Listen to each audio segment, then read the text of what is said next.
Alright, ladies and gentlemen, we are live. It is a massive day for the unemployed.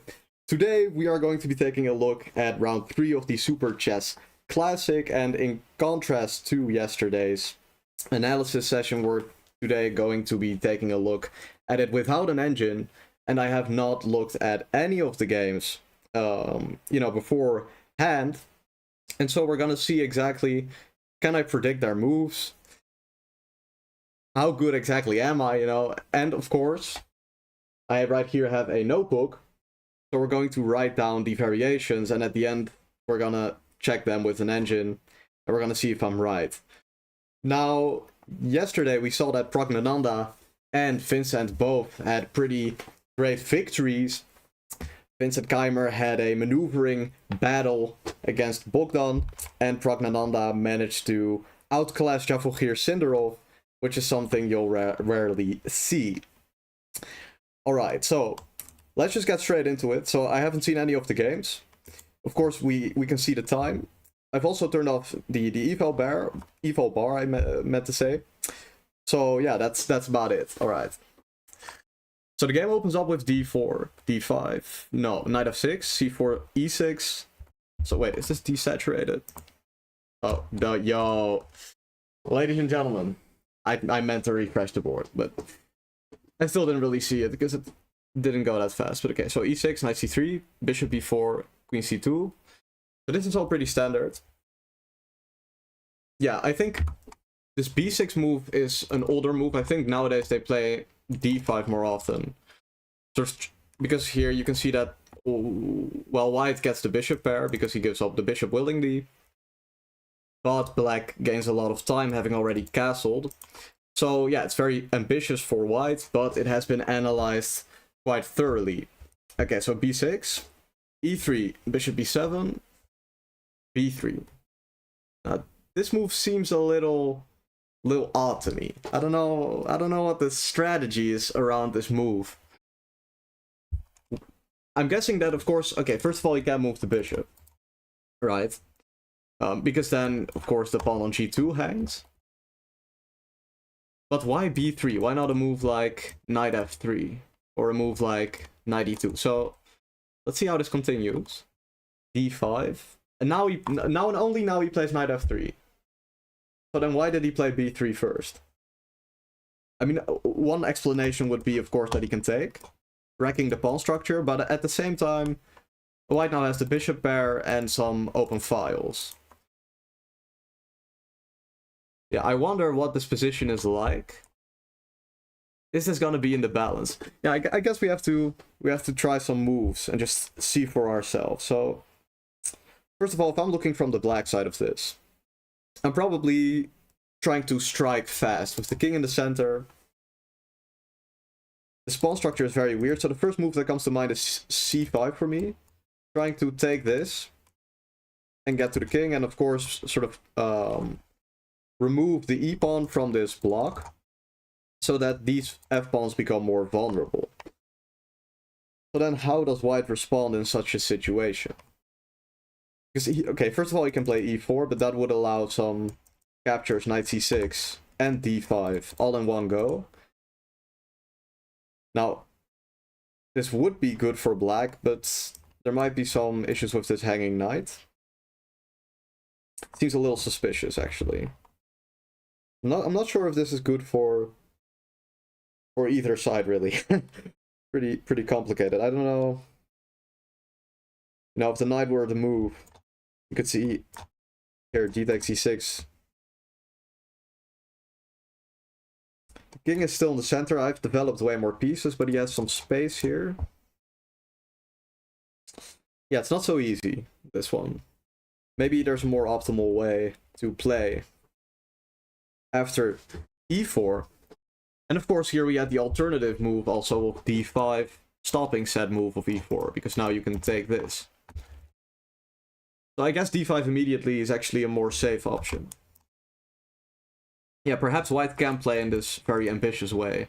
I mean, if d5 immediately striking, I was thinking he could play e5, but actually there might be some cd queen takes Because I want to attack this pawn, of course.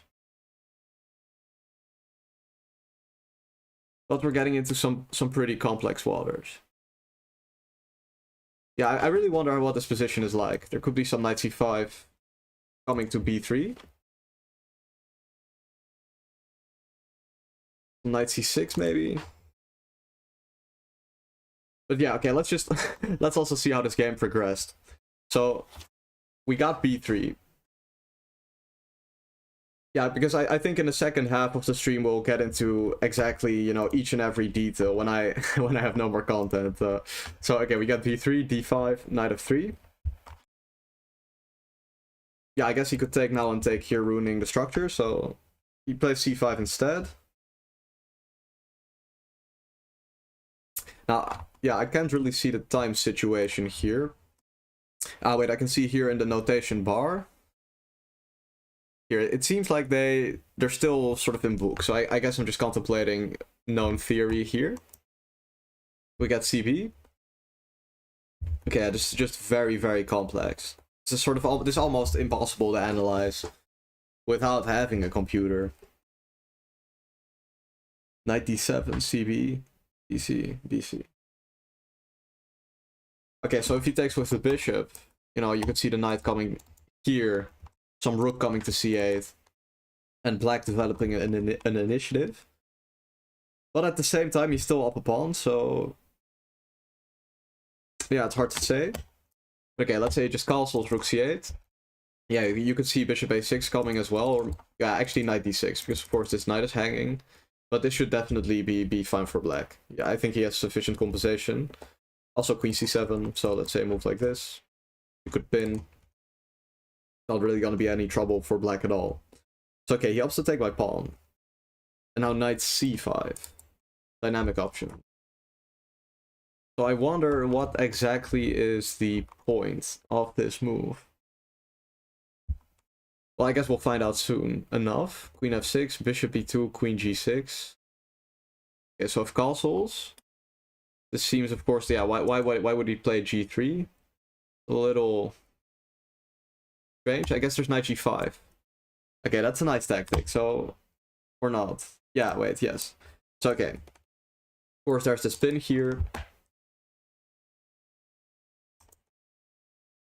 If he takes... Yeah, I was thinking he could take like this. And now this rook is definitely hanging, so... But g3 was played in the game. So what are we missing after this move? Knight g5. Hold on. So knight g5. Or maybe he does just win the exchange. I mean, he's already got a couple of pawns, so that could also be it. But knight g5. If a move like queen d1, there should just be rook d8. Bishop d4. I mean, I was thinking e5, but maybe knight takes e5. Even queen e4 could be interesting in such a situation.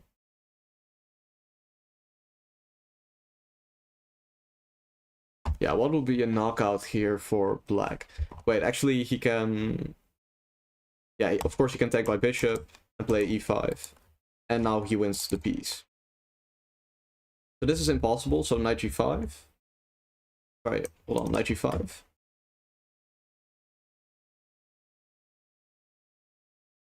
How does he defend this double attack? Spin.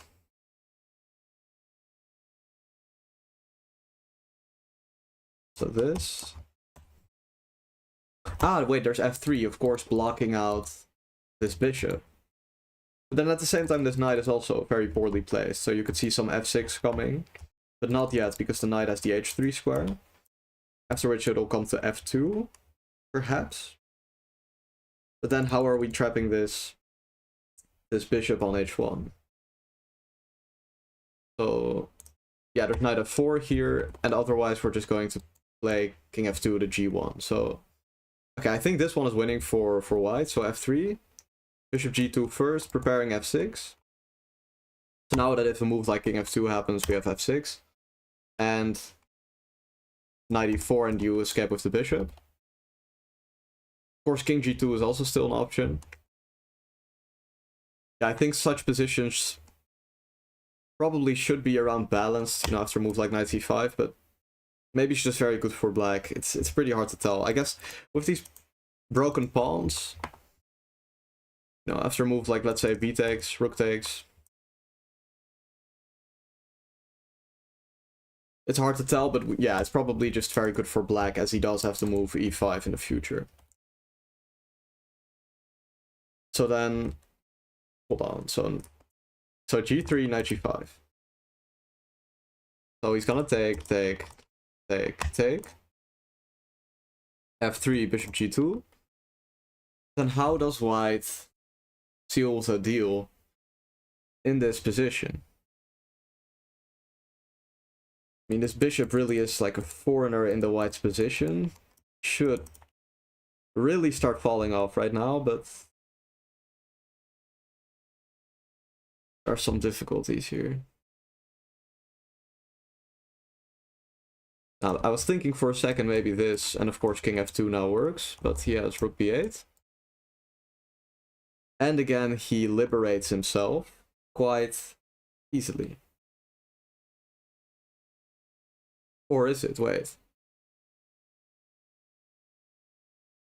Okay, wait. So I think I found the winning move for white here. So let's say he plays b7. So, okay, again, after king f2 he had f6. So he played b7 first. Now the knight takes, and after king f2, f6.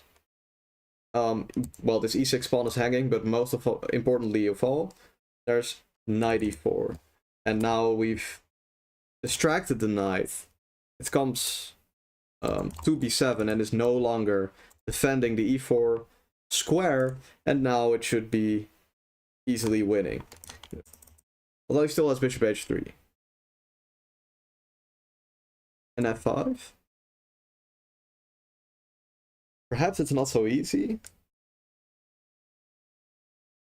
Hold on for a second. Hold on. Okay, well, of course, in this case, we have knight takes e6. And knight f4, immediately trapping the bishop. And there seems to be no way for this rook to, you know, get on the d-file and penetrate the white's position. Okay, so this seems winning, so he has to play rook b8. And now we attack this knight again. So I really just want to remove this knight so I can trap this bishop. Now again, if he takes, I have king f2. So that should be a routine win. As this piece is trapped, and after f6 we again have knight e6, knight f4. So then he has to do something else. Well, first of all, f6 we can take, and we attack this rook on f8. So the counterattack, the danger levels, if you will, doesn't work. But he had to move knight b3. Yeah, this is what I was thinking. Now rook b1, because of course our rook is attacked. Knight takes d4, ed. And again, we want to play king f2.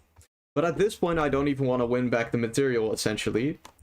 Because the pawns are just coming down the board. So this pawn will definitely reach at least the c5 square, and probably will just keep walking, as there is no real way for black to contest these pawns. So you cannot really play rook c8, because of course you take, and such a maneuver takes way too long. So like, let's say he plays rook e8, already king f2 is there trapping this bishop, and yeah, this should just be totally losing. For example, c5, and now c6 is coming, so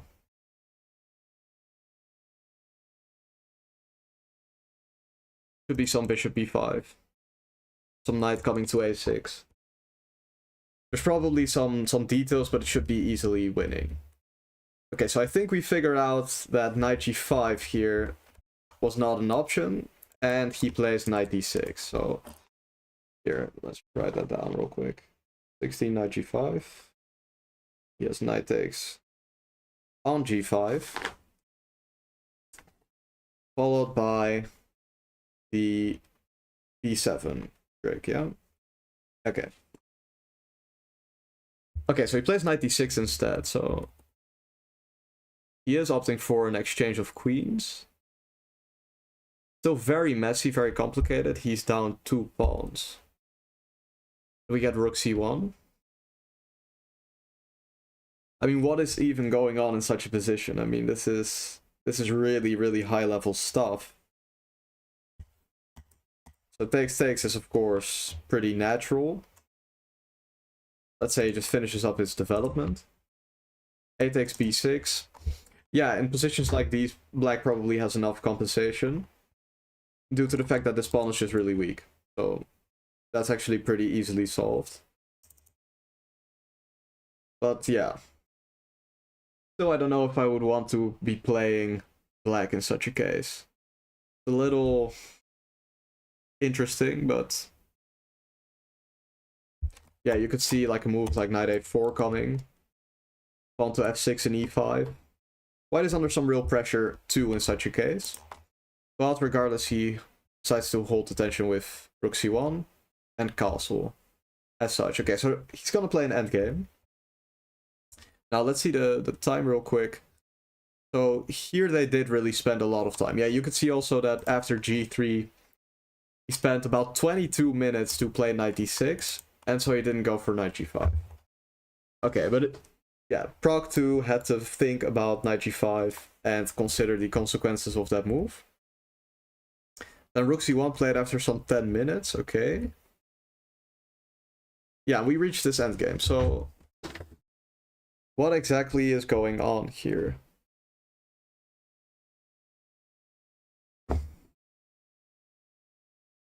Yeah, just like the position earlier, it's pretty difficult to assess. Black is hoping that he has enough compensation against, well, both of these weak pawns, and mostly because he has good squares for his pieces. So you could see that this bishop is kind of tied down to the defense of a3. Black can play f6, e5, restricting that piece. Additionally, he has a lot of good light squares. Could also come a rook to c7, rook to c8, pressure this pawn, so there are some plans for him. Now, let's see how Keymer deals with that. So, first of all, bishop e4, rook c3, knight a4. Okay, actually, he just immediately goes for a forcing variation. So, he doesn't believe in said slow compensation. Okay, we get into some tactics. Now, yeah, this seems kind of forced. Takes, knight takes c4. Of course, if he takes here, he can take this pawn, knight c4, and he has rook b4. But then there's bishop takes f3, so this should be a draw. Okay, so why did he not play rook takes a3? This looks really like it's very close to a draw. I guess he has knight d2 first, attacking this and then picking up the b pawn. I think that's definitely the main reason. So he plays knight takes c4. Yes. And now, if he takes, of course, he takes on f3 with a drawn position. These pawns will get traded and we'll have a 4 versus 4 situation. Okay, so rook b4 happened, just like I said earlier. So he's trying to win these pieces, of course. But black can take in between. But in this case, his rook is still hanging on the a8 square, so that's not possible. So after rook b4, he plays b5. So again, another tactic. Trying to force the draw after a move like rook b5 with... Well, I guess I have to be a little accurate, but I think it's probably just knight takes a3. And I don't think the knight is that poorly positioned to the point that this could ever really be losing for black. So he plays knight d4 instead, and he keeps more pieces on the board. Which is a little surprising, because it feels like after knight takes a3 there should be a draw incoming. And maybe I'm missing some tactic. Yes, knight takes e6. And we're attacking f8 and e4. And then now the pawn structure is messed up. Probably still a draw, but maybe not. So this is definitely not the waters you're trying to get into with the black pieces. Now, why do I say this might be a draw still? Well, that is if you get a position like knight c4 takes, this is a drawn rook endgame. But, of course, he doesn't really have to trade his bishop ever for the knight, so maybe it's winning for white, but definitely unpleasant. So no knight takes a3, instead he plays bishop d5, guards the knight. Yeah, I think, as we can see on the time situation in the sidebar, they've also just reached the time control. So yeah, there's no time scramble. Either how, knight b5. Knight a3. Okay, this almost makes you wonder, how's this game still going? But now we can see that it has already gone wrong for black, as he's gonna have this isolated pawn on d5, because there's a fork attacking both pieces. And he's gonna take this bishop. And now after that happens, this pawn is gonna become weak. And we will potentially see a 4 versus 3 majority, but importantly with a bishop versus knight. Now, one thing is that in such a case, the position with a knight is actually favored. You hear, countless times in your life that a bishop is a better piece than a knight. I think even Fischer said that a knight is, 3.3 points, or a bishop is 3.3 points, while a knight is only 3 points. Now, the reason that is because the bishop has access to both flanks. So let's say the bishop is here, don't mind the position real quick, but the bishop has access to both flanks, while the knight is really strong only on one side of the board. But when you have endgames with pawns on only one side, this knight actually becomes a pretty powerful piece, because the diversity, the strength of the bishop looking at both flanks doesn't matter when there's, of course, only one flank. So in this case, yeah, it strikes me a bit odd to trade these pieces. It strikes me a little weird. I mean, rook d4 seems very natural. Because I don't know if he is intending, so Vincent here with the white pieces, or Praggnanandhaa with the white pieces, I should say. If he is intending on getting the 4 versus 3 with knight versus bishop, because of course he tries the rooks here. Because I think that is a drawn ending. So I don't know why he is going for that. Of course, if rook d4, he can just guard this pawn, so rook d1.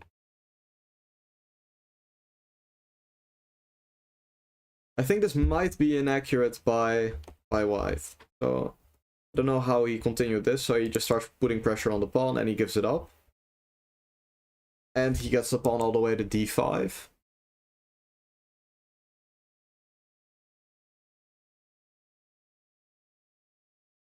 But that should be winning, right?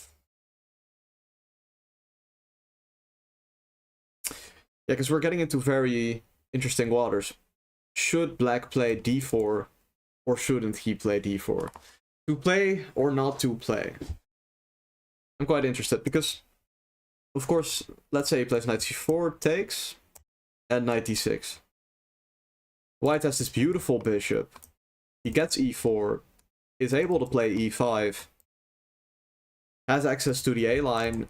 This should definitely be losing for black, as the f7 point will become indefensible. So it makes sense that he plays d4, but this position strikes me as losing. But okay, he had a tactical resource. Okay, wait, that's of course very nice. If the bishop moves, there's knight e2. So he has to move. And the game's gonna end in a draw, probably.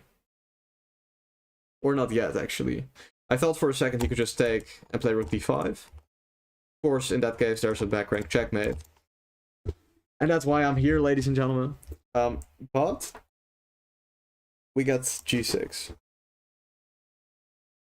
Yeah, this should really be a draw, because these pieces aren't really too far advanced, yeah? I don't know. Okay, if f5 he has bishop e1 and he can still guard this pawn. Now the game where we are, the point where we're looking at is at move 35. So we're gonna get into time trouble here, and there's probably gonna be some mistakes. Yeah, players are spending, 5 seconds per move, so something interesting around here could happen. Definitely a mistake. Rook c5. Brings the knight to the blockading square. And we reach this position. This is the current position. King e7, 40th move. So is this a draw or is this not a draw? That's very hard to tell. On first glance, it looks like white should be able to win the game, in my opinion, because he can put the rook here and walk with the king all the way to c5. But it may not be so simple, because I don't think he can actually achieve this, as black will be able to get a rook on a7. So this looks like it should be a draw, because if rook c7, king d8, there's no way to stay on the 7th rank. But if you cannot stay on the 7th rank, that means, of course, you have to go back. Let's say rook c6, king e7, king e5, there's f6 here. And now we need to find a defensive resource. I'm guessing it's not too difficult in this position. Well, first of all, there's no rook a5, of course, because of rook c7. Well, rook a7 simply guards the 7th rank. King c5, knight b7, yes, king b6. Also losing. So rook c7 here, rook c6. King e7, king e5. Might be a little difficult. Now knight e8 might be a nice move. Little unexpected, but he guards the c7 square. No, wait, there's d6, of course. King d7. And bishop b5. Here.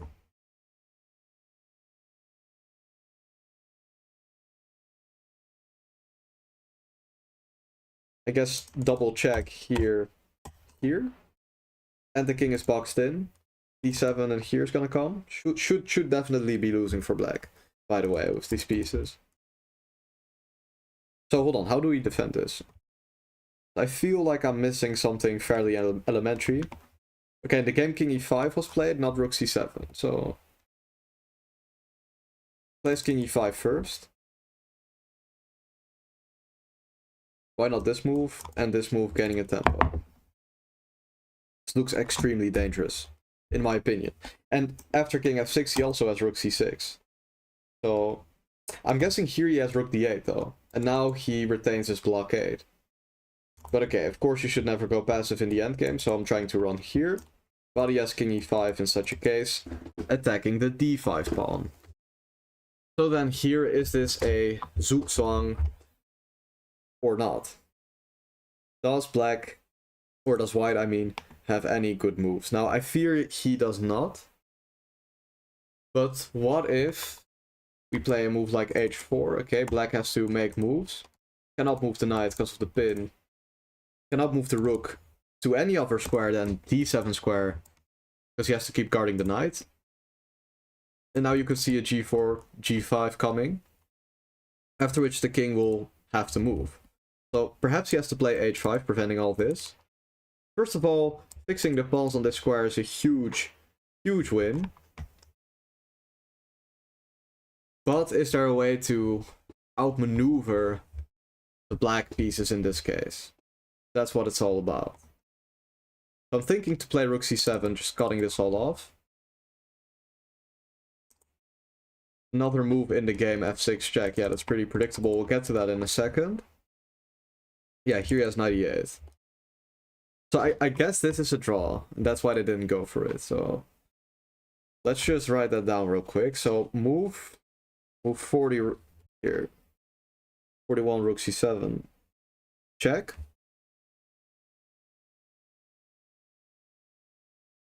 We are opting for king f6, rook c6, rook d8. Alright. Yeah, and then h4 followed by h5. Now in the game he decided to play king e5 and f6 check game. Now I'm expecting he's just going to play the move king d4. But this strikes me as inferior due to this check. I mean, if, let's say he blocks like this. Takes, rook a7. Is this a draw, first of all? Might be a bit of a stupid question, but it's kind of hard to tell. It feels like it should be winning for white, but okay, I guess king c5 first. Yeah, if rook c7, you have king b5, king c6. So yeah, I think this is definitely winning. So this is what Pragg is hoping for. Yeah, king d4 played in the game. And so rook a4 probably doesn't really do anything, so he has to play rook a7. And then he's going to play rook c6 and king c5. So will he be able to defend himself from these threats? Because this looks very, very bad for black. I don't know what Keymer is going to do about this, actually. Because whenever he moves this rook, because he's played f6, the 7th rank is critically weakened, so rook c7, rook h7 is coming in at any time, any point in time.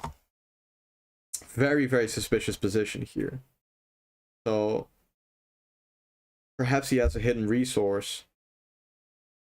Perhaps after rook a4 here he has some knight f5 business. Simply distracting these pieces. King comes over, and now he drops back again.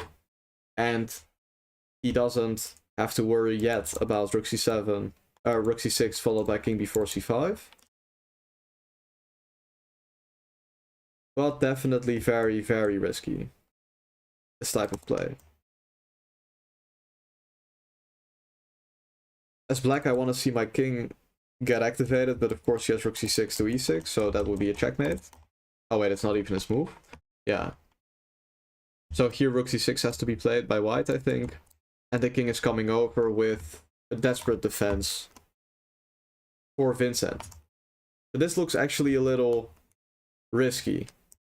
Yeah, I don't know what you guys think about this. This looks very, very risky to me. Alright. Let me just click this. Everything's working, yes. Okay.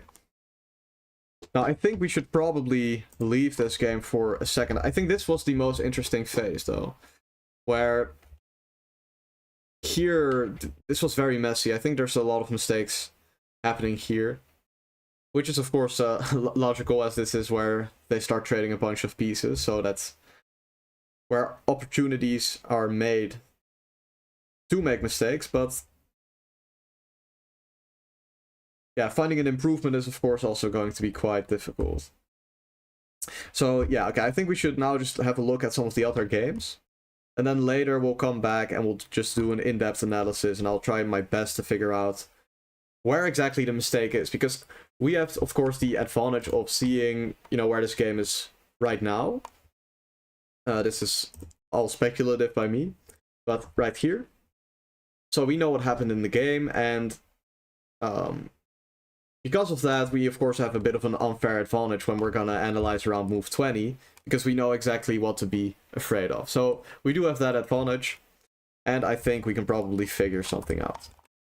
Okay, so yeah, now I'm in a bit of a pickle, because of course I want to look at the other games, but not get spoiled by some eval bar.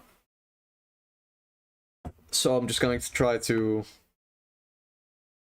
not look at it, of course. So, okay, this is Vincent Keymer. Here I'm just gonna look at these names. Yeah, we can see that this game ended in a draw. I guess we'll just do a recap in that case. E4, yeah, a game ending in a draw with Wesley So as the white player is not really a surprise at this point. Yeah, it was said, I think, maybe 2 years ago, the man had played around 150 draws in just 1 year. So that's quite insane. Okay, yeah, this is, by the way, the 4 knights variation. And, of course, I have played this variation myself as well. And now something funny is gonna happen. Because they decide to transpose into the Sveshnikov variation of the Sicilian. Now, this would normally arise after knight c6, d4 takes, and now e5. Knight b5, knight f6. You could also play knight f6 first. Knight c3, d6, bishop g5, a6 here, b5. This is the Sveshnikov variation of the Sicilian, and you guys can see that we get the same position, which is kind of curious how you can get the same position from this line. But anyhow, I've played both of these openings myself. So yeah, I think I'll be quite at home. So let's have a look. Okay, plays knight d5. This is the main line of the Sveshnikov variation. Also, why does this board stay desaturated? Yeah, I don't know if any of you guys in chat know how to fix that. But okay. Wait, maybe like this? Ah, there we go. Okay. It's no longer desaturated. That's great. But yeah, this is the main line. This has been played countless times, so I don't think there's too much of a reason to go after this. Now, bishop e6. Hold on, as far as I'm concerned, bishop e6 is the move, pal. I don't know what bishop e6 is about here. That seems very, very, very, very odd. Yeah, we can see that the move a4 got played after a long think by Wesley. Bishop e6 is a new move, I think. Usually what they do is, well, white has a strong knight on d5. Excuse me. So he's blockaded sort of the center here. And he wants to push a4, break up this structure, and then play moves like bishop c4, knight d4, castles. And he's gonna say, well, I have an advantage due to my superior positioning of my pieces, and the fact that I have control over all the light squares in this position. Also, you have this backward pawn.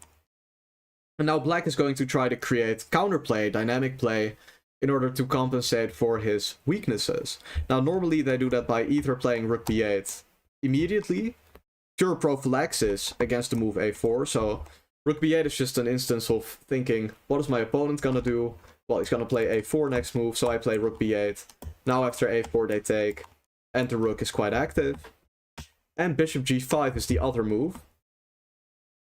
Now this move is also sort of prophylactic. It prepares the move knight e7. So you could see that if knight e7 happens here, the bishop could get taken, wrecking black's pawn structure.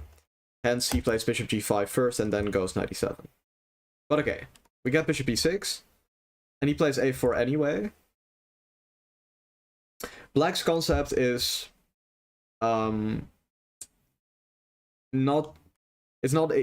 white player isn't able to test it unless he plays a4, because any other move like knight e3, you could see a move like bishop g5, he's just going to take this knight and have absolutely no issues. Because white's strategy is also based around the fact that he has control of the d5 square, and the bishop is the only piece in the black's position that cannot control said square, because of course it's a dark squared bishop. So he will be happy to trade it for this knight on e3, and also g6, f5 is coming. Yeah, there's really no other moves, I think. Perhaps h4 could be interesting here. Actually, I just remembered this idea. Wait, this might be very interesting. So first of all, the tactical justification is that after takes you have queen h5. And of course when the bishop moves, that is checkmate. And why do we play h4? Because of course it's just a very random move. It doesn't play on the queen side towards any of our goals. Well, the idea is that of course now bishop g5 is impossible. So knight e7 fighting for the d5 square would no longer be possible, or at least you have to cope with the fact I can take this. Now even this doesn't seem too bad in my opinion for black because he has d5, but it's definitely not something you would willingly go into, I think.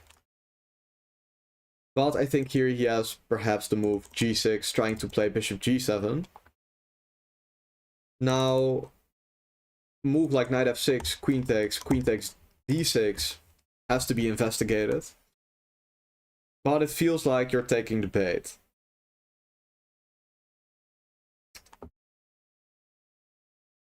I think there should be some ideas connected here with queen f4 and rook d8. So I want to get in on e4 and on d2. Now, if queen f4 immediately, he can take on c6. But there's rook c8. Here rook d8. And then how are you guarding the e4 pawn? You're going to get double attacked. So let's put that on the board. Queen f4 takes rook fc8. Don't think there's a way to keep guarding the pawn. Perhaps, yeah, a move like g3, there's queen f3 attacking the rook. And you lose material. So here he's really just fighting for his life. Except for the fact that, of course, he has knight e3. So, yeah, I missed this move. He can simply block the double attack. I thought I was being smart here, but there's knight e3. So then, rook c8 is more probable, simply guarding the knight. And what do you make of such a position? What do you make of such a position? Yeah, it's difficult. Well, first of all, the h-pawn in this case isn't an asset anymore, it's more of a target. So a move like bishop e2, you can see a move like rook d8, queen a3, queen f4. Queen is completely out of play. This pawn is hanging.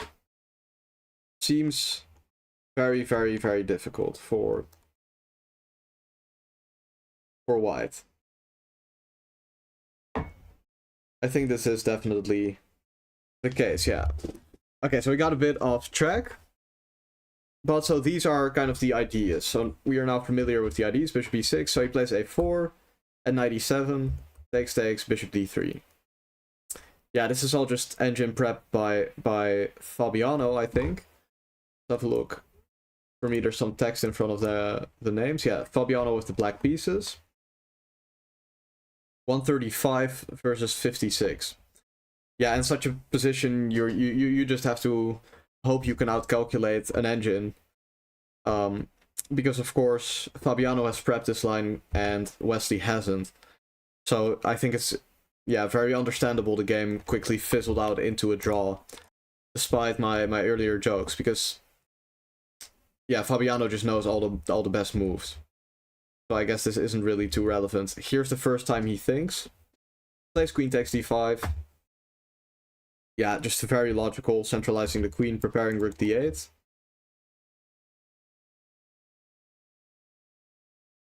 Yeah, now they're just gonna trade a bunch of pieces. And we reach a drawn endgame. Yeah, this is the current state of chess. That's pretty tough, actually. Yeah, I don't know how long this went on for. Yeah, quite a lot more moves, but it really wasn't too interesting, actually. I don't think there's too many mistakes in this game. I think it's just very good prep by Caruana. Yeah, and if Wesley wasn't able to crack this, then probably we at home, the viewer, will not be able to either. Yeah, it seems that this was just more or less perfect play by Black, and that was it. Since, yeah, he's still in his prep around here, and then here he's already equalized. So I guess maybe e takes d5 isn't the most critical. Maybe Caruana just ended his prep right here and thought, I've equalized, could also be the case. Yeah, I don't think this is too interesting. Yeah, so I think this game, this Fabiano-Wesley game, will just leave that for never, in fact. Yeah, I think we should just move past that one. A little bit boring. Okay, this is just a 50-move draw. I don't know what that's about. We see Cinderolf with the black pieces versus Fichet with white. Yeah, this a4 move, well, there's actually this goes pretty deep. So first of all, c3, Cinderolf wants to play g5 and attack right here. And basically this is considered, you know, to be sort of sound for Black. So he plays the move a4, so that after g5 he still has the option of knight c3. Okay. Yeah, now that a4 is played, Cinderolf doesn't want to play d6 g5 anymore, plays bishop c5.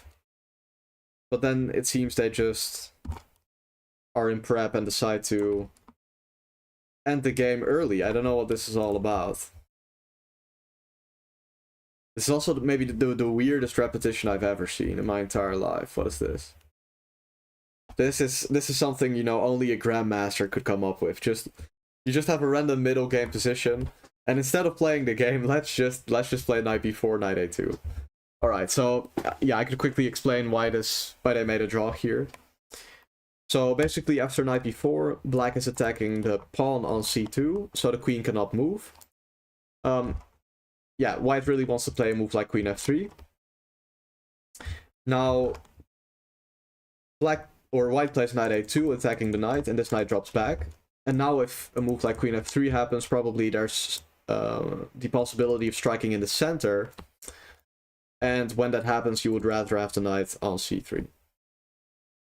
So I guess they just decided to call it quits. I don't know what happens if we get such a position. Yeah, these pawns are of course fixed, so an endgame could be quite dangerous for black. Yeah, we can see some captures. Maybe not. There's the pin, of course, so queen f3. Okay, if takes, the queen is hanging. Yeah, I guess this pawn is backwards.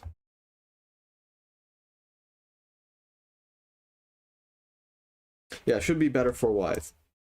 You know, such a position with a pawn on e4 and he can start pressing on the b7 pawn. But yeah, this is very boring. I don't know. You know, there's just this absolutely massive content drought. Like, you guys, I'm trying to make some videos, get some interesting games, but we're just 5 draws in round 1 is insane. And then yesterday I tried, ladies and gentlemen, but yeah, we're stretching it a bit, to be honest. Alright, then Jordan van Foreest is one player who really doesn't let you down, right? Because there's no way he would play a boring game, right? Alright, it does start off interesting with some new type of opening. I don't know what this is all about. I guess this is all theory. Yeah, they seem to just be in book.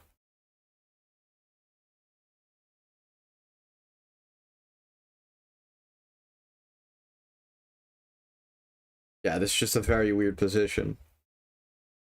But this seems to just be an extension of memory.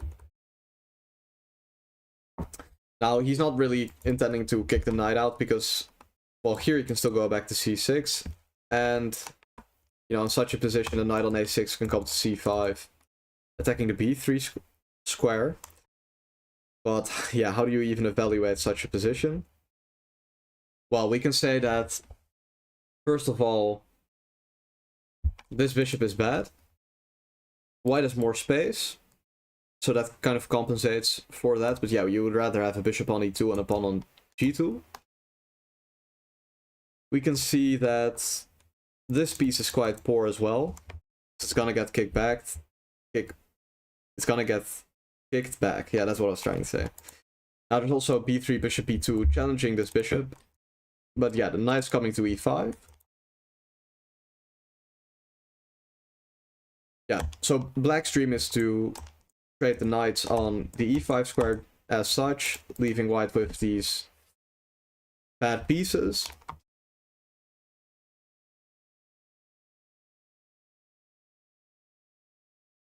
Now, of course, white doesn't play a move like h3. This d6 pawn is hanging, but there's some knight c2 business, I'm guessing. Does he just take? No, he plays a3 first. Yeah, of course, just kicking out the knight is logical. But we never see the capture. Why do we never see the capture? What is this about? Well, I guess they want to take as such and play some knight c5. Attacking both the pawn and the b3 square. But yeah, knight d2 guards both. So, doesn't look very convincing for black, actually. So I don't know what this is all about.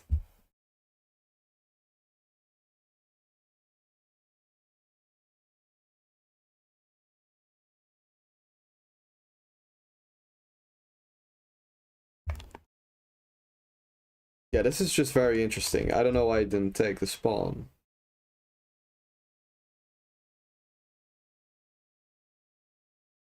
Let's just flip that board so we get a better view of the counterplay possibilities. Now, first of all, I took on c3 immediately. Isn't forced, but let's say we just bring the knight out. Threatening to take and take. Threatening knight b3. He has to play knight d2 is the only move. Then this rook starts being a little bit claustrophobic.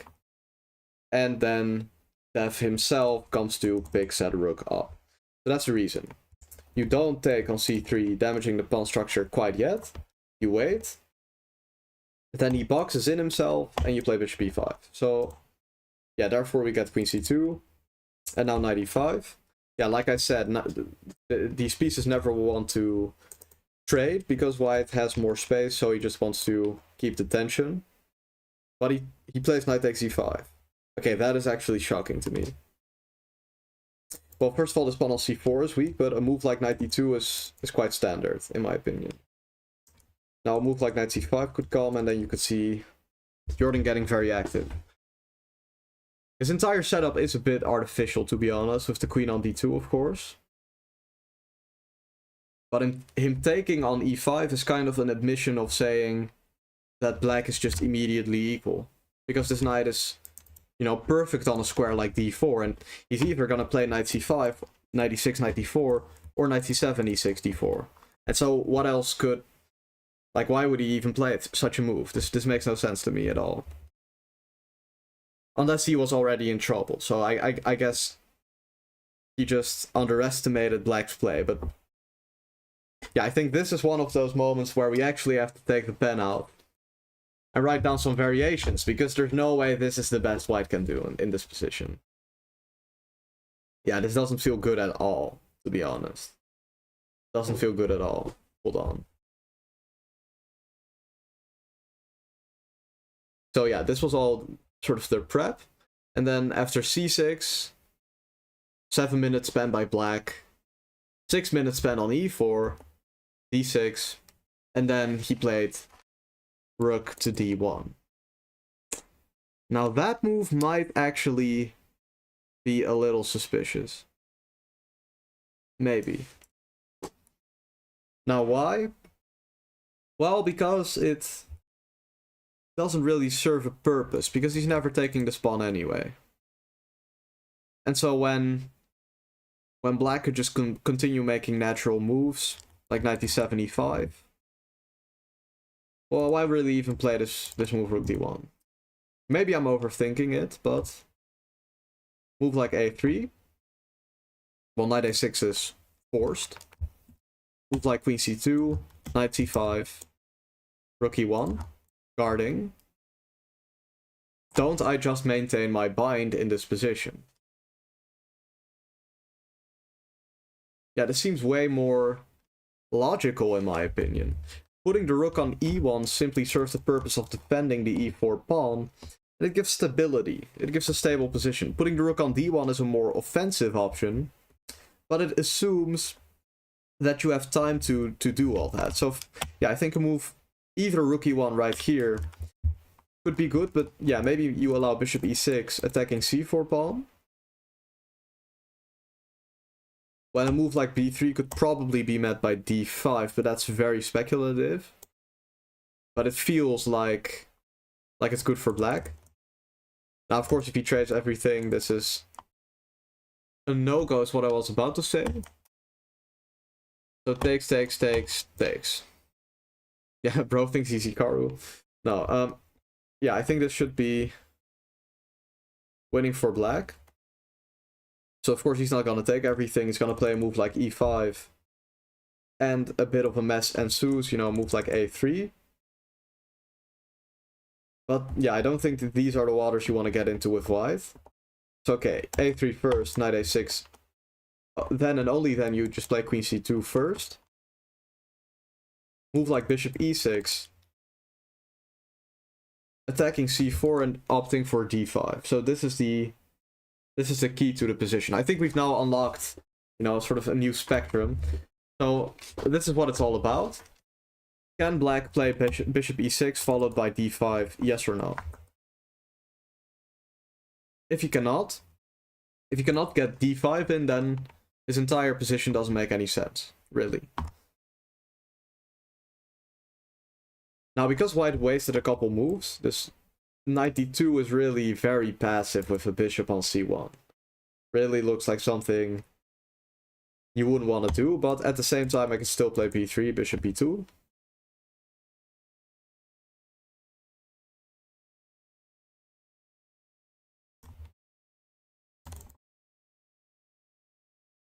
Okay, so d5 is impossible because you can just take everything. Yeah, I just had to count real quick.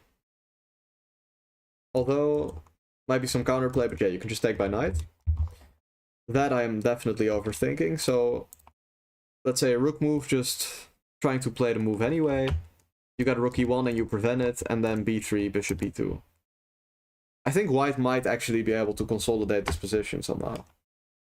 And if so, then what was Bogdan's idea when he played rook d1? That feels very interesting. So this is actually one of the times I'm going to take my pen, going to write down the variation, and we're going to see exactly after the fact, am I right? Was this really better to just play a3 followed by queen c2 and here, let's see, Jordan 11 a3, knight a6, and then we had the move. Oh yeah, wait, we wanted to play a3 here.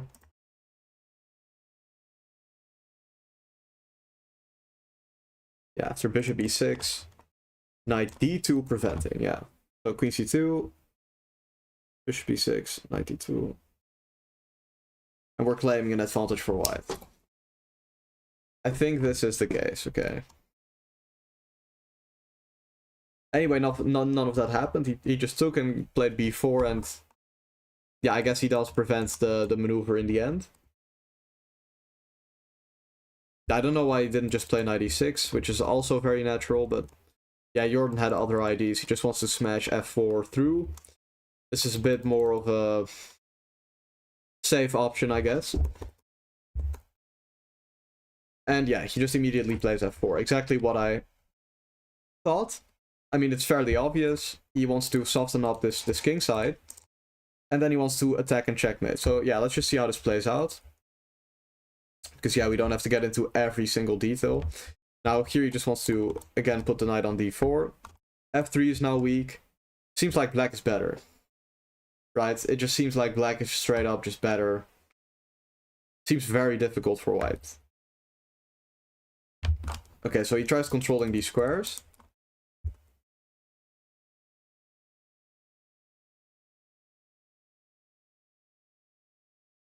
Yeah, we do a bit of a fast forward. Sacks the rook.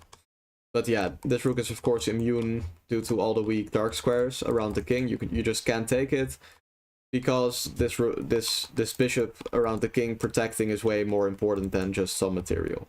So that's quite obvious, but it really seems like this is just a brilliant game by Jordan.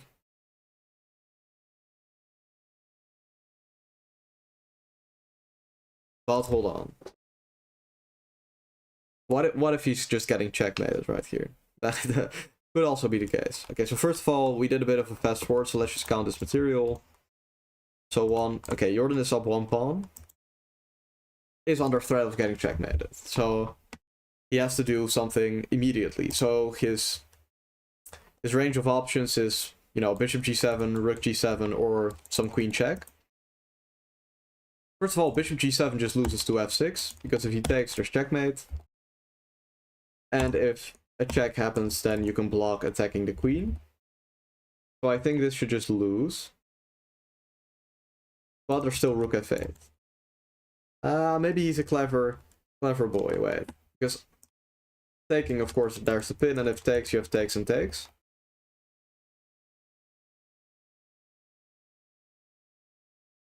You want to get in there somehow with your pieces, but might be difficult.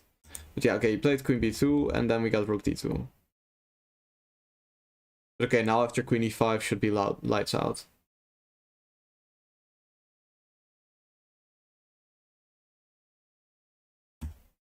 Yeah, I don't know what would have happened if you just played bishop d2. Maybe some e3 trick. Maybe not. Yeah, there's just so many possibilities in such a case. I think bishop d4 check. King g2 you can take. Yeah, so actually it's just a simple blocking of the position, and he has to go to the back rank, and it's going to be checkmate. So he had to block with the rook, because trading the queens is absolutely impossible with you know, all this activity and the extra pawn for black.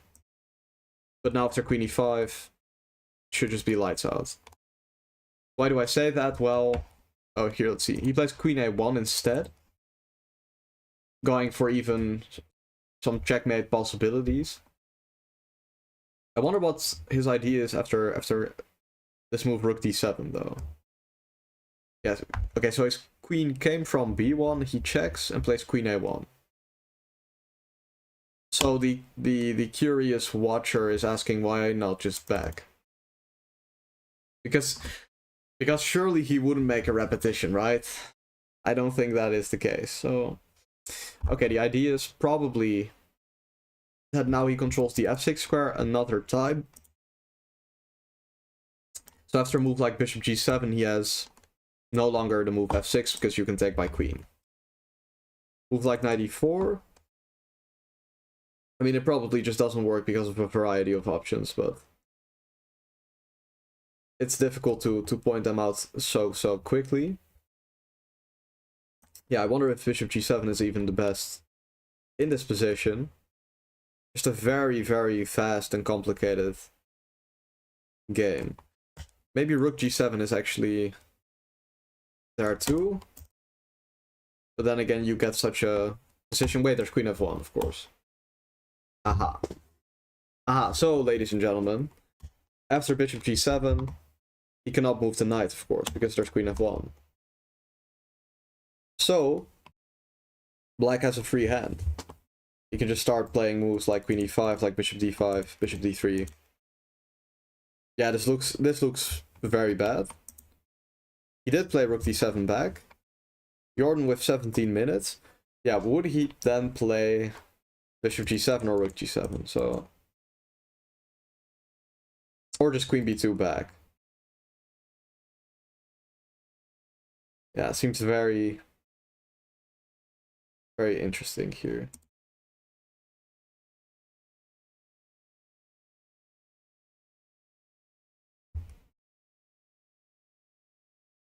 Yeah, I guess we'll just get back to this after a move is made. Okay, Giri. We got a King's Indian. Giri against Firouzja. Okay. Big matchup of the day. Let's see. So castles, knight of 3, 5. Yeah, this h6 move has been popularized somewhere in Tata Steel, I think, a couple years ago. But I am no expert of the King's Indian, so I don't exactly know the point behind this move. Of course, we all know the main line with knight c6. Trying to play knight e7, d7, and f5. h6 is some sort of prophylaxis, I suppose, against knight g5 options in the future.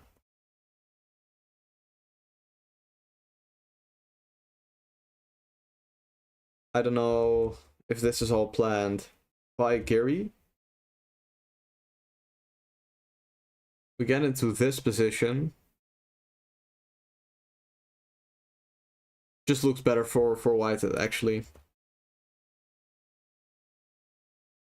Because I don't think black has quite enough sort of dynamic play to justify all its pieces on the back rank and the lack of space. Yeah, we're all the way already at move 44.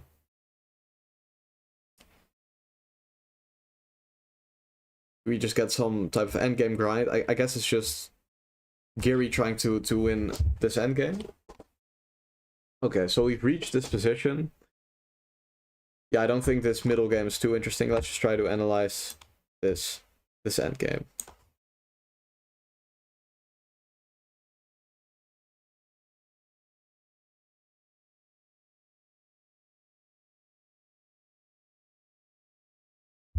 I wonder where white's winning possibilities lie.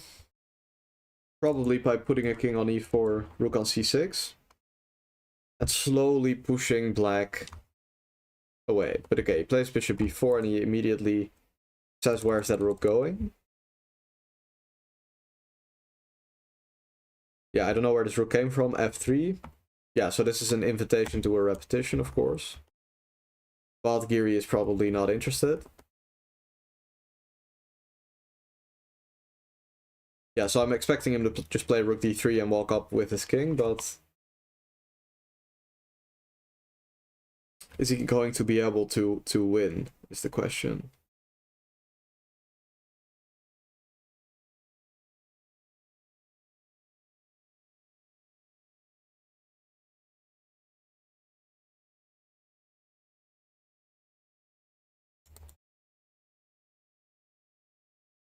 Yeah, at first sight it does just look very good for white, in my opinion. Yeah, these pawns are firmly blockaded though.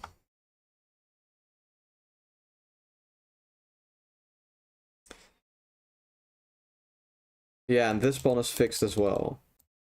So, because what I'm thinking about is that, of course, you want this king to get to b5, and then you want to attack some of these pawns, but I don't think it's ever gonna happen. Yeah, so you could see Geary is, in fact, playing rook f3 back, inviting a repetition.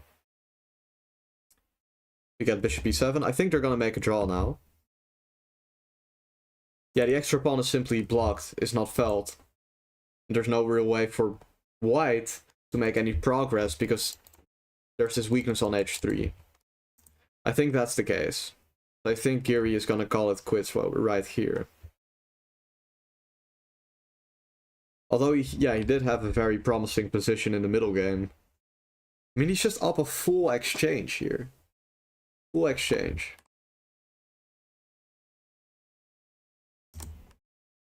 Okay, he keeps it going, plays knight h6, actually. So he manages to find another weakness in the black's position.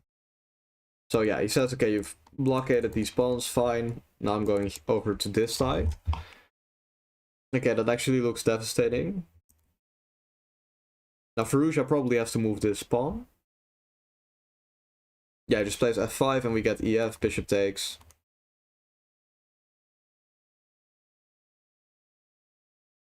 But I wonder if this is even winnable for white, even in this position, just because yeah, again, this extra pawn is not felt. This pawn is weak. There has to be some concrete stuff in order for something like this to work out for white. I'm guessing he wants to get his knight to c4. Oh, as such. But yeah, I don't think this one is winnable. Now let's get back to the Keymer game we were looking at all the way back here. So yeah, at the very start of the stream, yeah, this was where we left off. I thought rook a7, and we saw some rook c6 coming, and I thought this was very difficult for black to handle. So he plays king d7 instead, so that he still can move with his rook. It's pretty logical. And so he doesn't opt to play rook c6, but plays bishop c2. And there's some filler moves have been made. Yeah, I guess this is simply the principle of two weaknesses.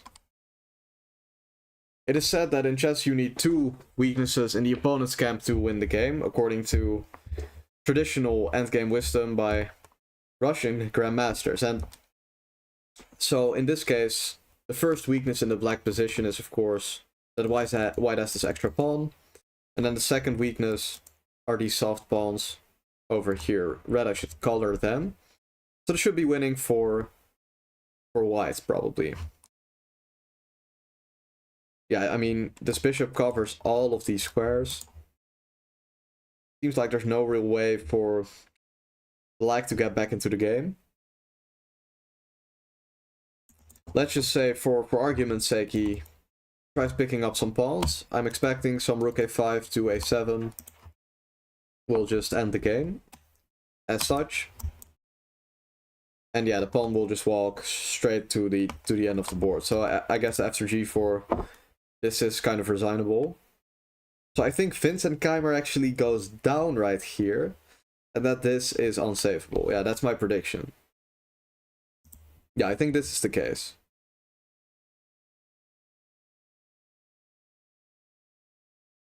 Alright. Let's just Have a look right here, yeah.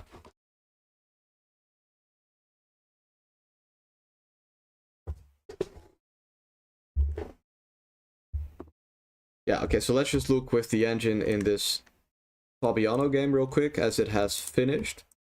So after bishop e6, yeah, there's actually not even a single mistake, or like huge mistake in this game. According to the engine, yeah, you had to play queen f3 here. Yeah, it's just a different option.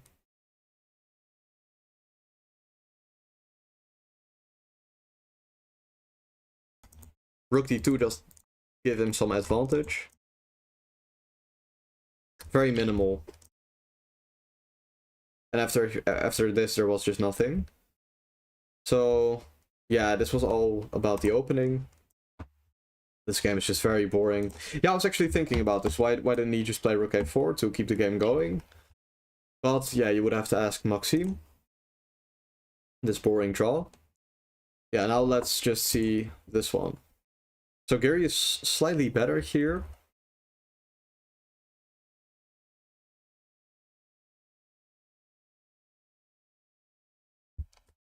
Yeah, but like I said, the position is probably a draw, and I was correct. But of course, there's always a slight advantage to white. Okay. Then this is interesting. This position is actually drawn. Okay, let's just say, first of all, is it drawn after any random move, or only... Yes.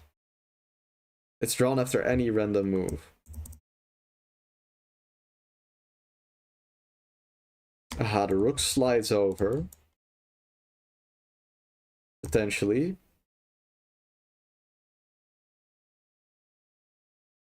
I guess I would want this to... Okay, you have 94. Yeah, so there's no way to prevent the entry here. Maybe rook a7 is actually kind of smart, but... Engine is saying move h6. Just out of nowhere, but the idea is, of course, to distract the bishop and then take this pawn. And otherwise he's gonna play g5, so actually, if he just plays h6, I think the game should end in a draw, so I was wrong. Yeah, there might be no way to continue this game after all.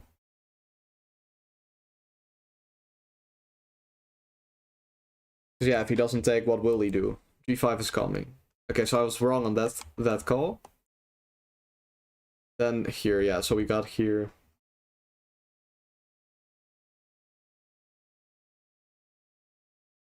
Yeah, my engine does want to play rook d4, like I said earlier.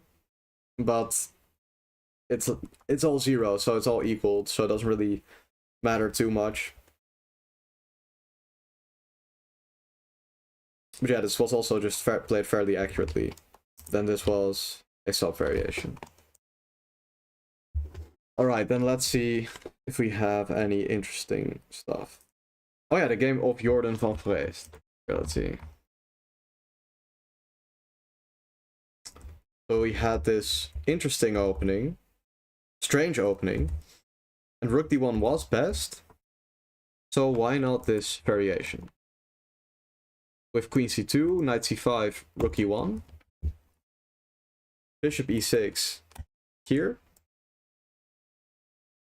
There's the option of knight to g4.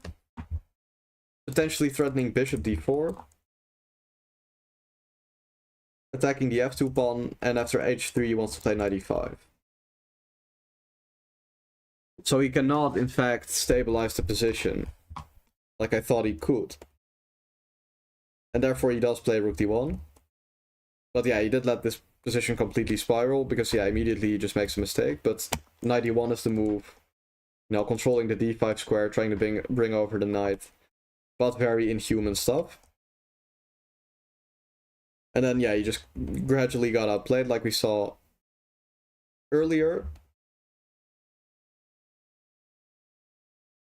I think we saw all this, right? And then queen a1. Yeah, queen e5, my suggestion was also just winning.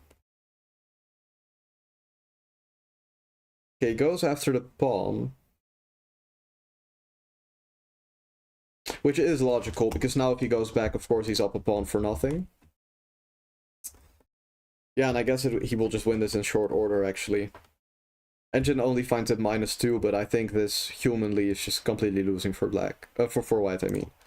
So yeah, I think Jordan is going to win very soon. This game is gonna end in a draw. This game, he plays h6, is also gonna end in a draw.